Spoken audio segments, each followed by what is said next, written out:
एक पत्थर और एक नाम। एक पत्थर एक नाम।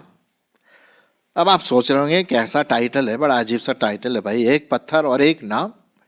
जी हाँ, ये दो ऐसे हथियार हैं जिनसे एक लड़के ने, एक जवान लड़के ने एक बड़े जबरदस्त पहलवान और योद्धा को जमीन पर गिरा दिया।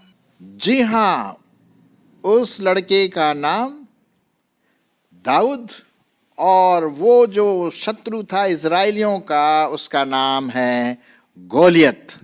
और जिस प्रकार से आप इस स्लाइड में देख रहे हैं, एक डायग्राम बना हुआ है कि एक लड़का गोफन से उस जायंट को, उस बड़े भारी पुरुष को, गोलियत को मार रहा है सिर्फ एक पत्थर से और एक नाम से। चलिए हम उसके ऊपर थोड़ा यहाँ पर आज के दिन चर्चा करेंगे। इससे पहले कि मैं आगे बढ़ूं, मैं वो भाग आपके सामने पढ़ना मांगता हूं जो पाया जाता है पहला शामुएल उसका 17 अध्याय। पहला शामुएल उसका 17 अध्याय और 44 से 47 पद। जैसा कि इसका संदर्भ यहाँ पर लिखा है, संदर्भ ये है कि इजराइलियों और पलिश्तियों के बीच में युद्ध हो रहा था। जो पलिश्ती थे वो दूसरे पहाड़ी पर खड़े थे, इजरायली जो थे वो इस पहाड़ी में खड़े थे। और रोज वो पलिश्ती जो गोलियत है, उसका नाम गोलियत था, रोज उनको ललकारता था, आओ, अरे तुम में से कोई है, तुम में है कोई दम, आ जाओ मेरे पास। अगर तुम आओगे ना तो तुम्हें सब काट पीट करके मैं तुम्हारे मांस को, उकाबों को, चीलों को दे दूंगा। इस प्रकार की बातें वो कह रहा था उकसाने के लिए। एक घमंड अपने आप में उसको था, बड़ा भारी था, भरकम था, 7-8 फीट का लंबा चौड़ा भरकम, जिसे हम कहते हैं ना, जिसे लोग देख करके भी डर जाएं। और उसने कई चीजें पहन के रखी थी तो कोई उसको मार भी नहीं सकता था। सब प्रकार के झिलम, ढाल, तलवार, पता नहीं क्या क्या जो भी होता है तो वो पहने हुए था। और इजरायली लोग डरते थे, कांपते थे, भैया कौन लड़ेगा उससे यार, कौन अपना जान खोएगा वहां पर जा करके। और जो वहां पर हम देखते हैं कि जो शाऊल था राजा, वो भी एक तरह से घबराया सा था। और दाऊद ने जब अपने भाइयों को भोजन देने गया, जो उसी इजरायली सेना में थे, तो भोजन देने गया, उसी समय ये पलिश्ती गोलियत आया और चिल्लाने लगा, आ जाओ मेरे पास आओ, कोई है लड़ाई करने के लिए। तब दाऊद ने सोचा ये कौन है भाई, हैं, कौन मेरे परमेश्वर के मेरे लोगों को वो कर रहा है, चुनौती दे रहा है। तो उसने सुना और बोला ठीक है, इसको मुझे सबक सिखाना है। खैर हुआ ये कि बात पहुंच गई राजा तक, जो शाऊल राजा था, और उसने हर प्रकार के जो वो होते हैं अस्त्र शस्त्र पहना है। और ये इतने भारी हो गया कि जो दाऊद था चल भी नहीं पा रहा था, इतना भयंकर। तो उसने बोला भैया छोड़ दो यार ये सब चीजें। तो लोग सोचने लगे यार तू लड़ेगा कैसे, वो तो भारी भरकम है, तेरे पास कुछ भी नहीं। बोला नहीं नहीं मेरे पास है कुछ। और वो गया भैया नदी में, यर्दन नदी में गया, और उसने बढ़िया से बढ़िया 5 चिकने चिकने चिकने पत्थर उठाए, हैं, अच्छे गोल गोल चिकने चिकने पत्थर उठाए। आपने कभी गुलेल इस्तेमाल किया है? आजकल तो गुलेल ज़्यादा इस्तेमाल नहीं होता है, स्लिंग शॉट हम बहुत इस्तेमाल करते थे गुलेल को, है ना। तो एनीवे हम देखते हैं उसने 5 पत्थर लिए और गोफन भी एक प्रकार का गुलेल के समान ही होता है, वो लेकर के चला। अब हम पढ़ते हैं क्या हुआ आगे। तो पहला शामुएल उसका 17 अध्याय 44 से 47 पद। फिर पलिश्ती ने दाऊद से कहा मेरे पास आ, मैं तेरा मांस आकाश के पक्षियों और वन पशुओं को दे दूंगा। दाऊद ने पलिश्ती से कहा तू तो तलवार और भाला और सांग लिए मेरे पास आता है, परंतु मैं सेनाओं के यहोवा के नाम से तेरे पास आता हूं, जो इजरायली सेना का परमेश्वर है। और उसी को तूने ललकारा है। आज के दिन यहोवा तुझको मेरे हाथ में कर देगा और मैं तुझको मारूंगा और तेरा सिर तेरे धड़ से अलग करूंगा। और मैं आज के दिन पलिश्ती सेना के लोथे, आकाश के पक्षियों और पृथ्वी के जीव जंतुओं को दे दूंगा। तब समस्त पृथ्वी के लोग जान लेंगे कि इज़राइल में एक परमेश्वर है। आमीन। और यह समस्त मंडली जान लेगी कि यहोवा तलवार व भाले के द्वारा जयमत नहीं करता, इसलिए कि संग्राम तो यहोवा का है और वही तुम्हें हमारे हाथ में कर देगा।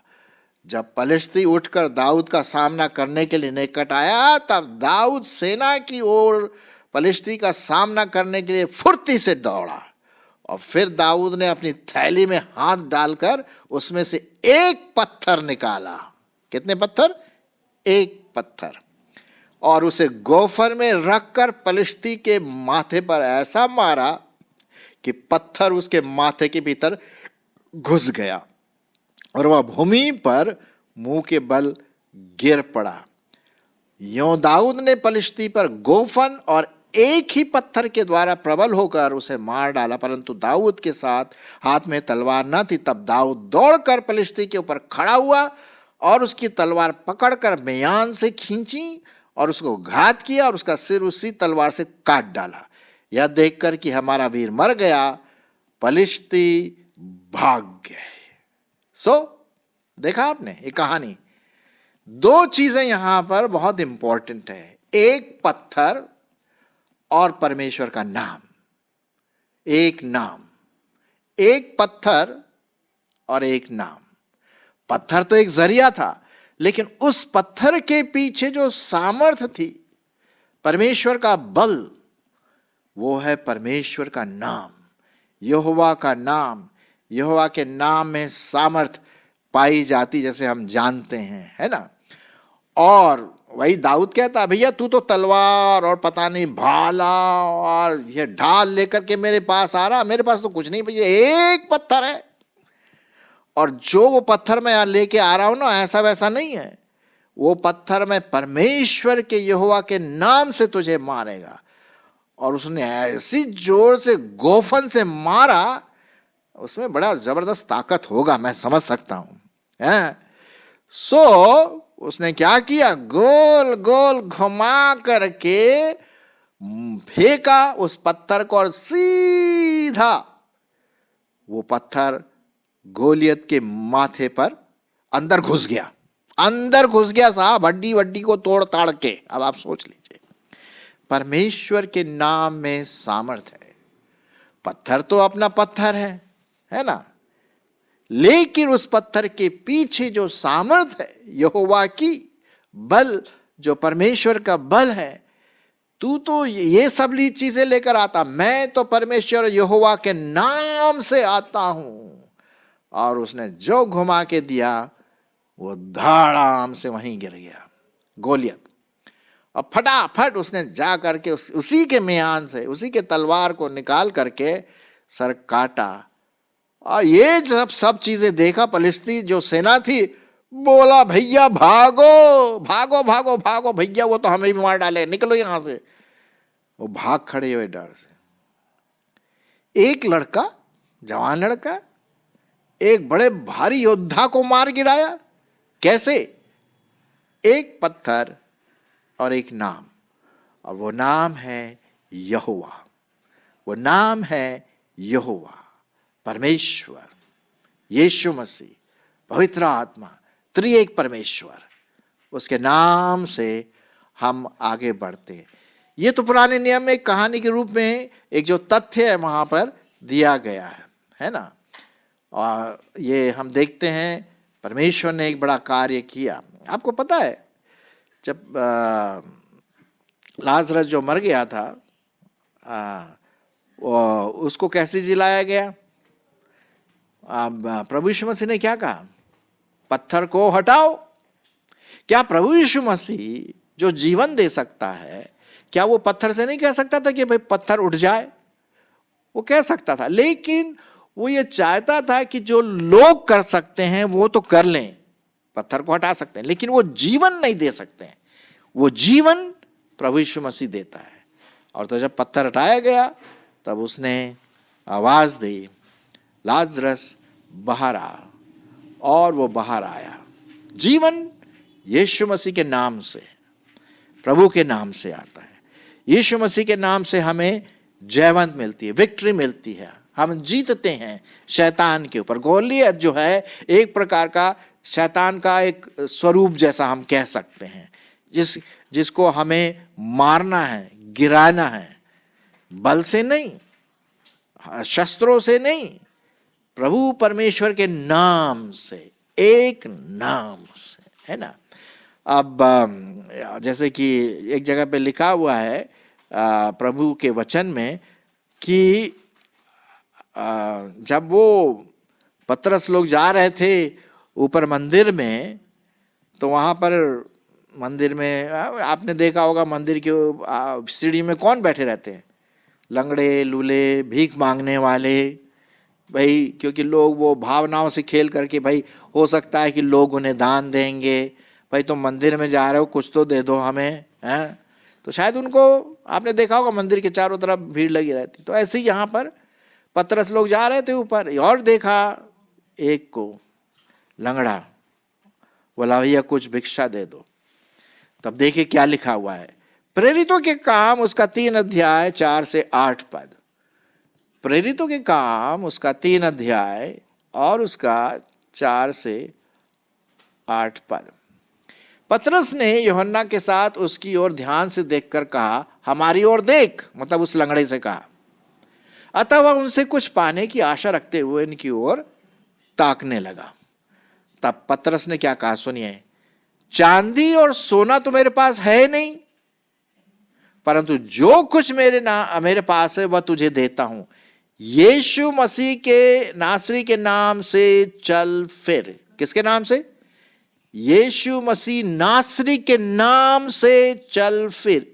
परमेश्वर यहोवा का नाम, सामर्थ, हीलिंग, चंगाई, प्रार्थनाओं का उत्तर। और उसका दाहिना हाथ पकड़ के उसे उठाया और तुरंत उसके पांव और टखनों में बल आ गया और वह उछल कर खड़ा हो गया और चलने फिरने लगा और चलता फिरता कूदता परमेश्वर की स्तुति करता हुआ उनके साथ मंदिर में गया। आप समझ सकते कितना खुश हुआ होगा। आप कल्पना कर सकते हैं कि सालों से प्रॉब्लली वहां बैठा होगा वो, अब वो चल फिर सकता, अब उसको भीख मांगने की जरूरत नहीं है। वो परमेश्वर की स्तुति करता, हालेलुया, बल्ले बल्ले, और पता नहीं क्या क्या जो बोला होगा उसने, हैं? गया। कैसे हुआ? यीशु मसीह के नाम में, यहोवा के नाम में। दाऊद ने बोला, मैं यहोवा के नाम से तेरे पास आता हूं, वो तुझे मेरे हवाले कर देगा। और वही हुआ। हमारे जीवन में कई प्रकार के गोलियत आते हैं। ये गोलियत आत्मिक रूप से, पाप, शैतान के रूप, जो गलत तरह तरह के रूप में वो आता है, और हमें होशियार रहना है, क्योंकि लिखा हुआ है पहला पतरस उसका 5 अध्याय 8 पद। जरा देख लेते हैं क्या लिखा हुआ है। पहला पतरस उसका 5 अध्याय और 8 पद। सचेत रहो और जागते रहो, क्योंकि तुम्हारा विरोधी शैतान गरजने वाले सिंह के समान है कि इस खोज में रहता है किस विश्वासी को फाड़ खाएं। वो आपको फाड़ने के लिए तैयार है। वो गोलियत है, हमारा शत्रु है, हमारा विरोधी है, और वो चाहता है कि हमें फाड़ खाएं, गिराए, जवानों को, परिवारों को, बच्चों को, बुजुर्गों को, जितने भी मसीह लोग हैं उनको गिराना मांगता है। इसलिए हमें होशियार रहना। वो हमारे लिए गोलियत है। हम यीशु मसीह के नाम में आगे निकलना है। हाँ, यही तो बात है ना, हमें यीशु मसीह के नाम में उस पर विक्ट्री पानी है। व्यवस्था विवरण उसका 20 अध्याय, आइए हम देखेंगे। व्यवस्था विवरण उसका 20 अध्याय और 4 पद। क्योंकि तुम्हारा परमेश्वर यहोवा तुम्हारे शत्रुओं से युद्ध करने और तुम्हें बचाने के लिए तुम्हारे संग संग चलता है। देखिए साहब, यही परमेश्वर दाऊद के साथ था जब उसने गोलियत को मारा। यही परमेश्वर दानियल के साथ था जब वो आग में डाले गए। और यही परमेश्वर वो उन दानियल के साथ था जब सिंहों के मांद में थे, बचाया। यही परमेश्वर प्रभु यीशु मसीह लोगों के पापों को क्षमा कर। यीशु मसीह ने क्या कहा? जो कुछ तुम मेरे नाम से मांगोगे। और कोई दूसरा नाम नहीं दिया गया। नाम का बहुत महत्वपूर्ण चीज हम यहां पर पाते हैं। और कोई और दूसरा नाम पृथ्वी के नीचे नहीं दिया गया है, सिर्फ यीशु। तो जो कुछ तुम मेरे नाम से मांगोगे परमेश्वर तुम्हारे लिए करेगा। नाम बहुत इंपॉर्टेंट है, यीशु मसीह का नाम। आप मेरे साथ हैं? सो परमेश्वर हमारे साथ है और वही नाम है जिसके द्वारा हम अपने विरोधी, गरजने वाले सिंह, विरोधी शैतान, गोलियत, आत्मिक गोलियत को हम मार गिरा सकते हैं, है ना। चलिए और कुछ पदों को हम आपके सामने पढ़ लेते हैं। फिलिपियों उसका 4 अध्याय, फिलिपियों उसका 4 अध्याय और उसका 13 पद। क्या लिखा हुआ है? जो मुझे सामर्थ्य देता है। कौन मुझे सामर्थ्य देता है? प्रभु यीशु मसीह, उसका अनुग्रह। जो मुझे सामर्थ्य देता है उसमें मैं सब कुछ कर सकता हूं। यीशु मसीह के नाम में जो हमें सामर्थ्य मिलती है वो हम उस गोलियत को मार गिरा सकते हैं। इसी फिलिपियों का 2 अध्याय और उसका 9 और 10 पद, 9 और 10 पद।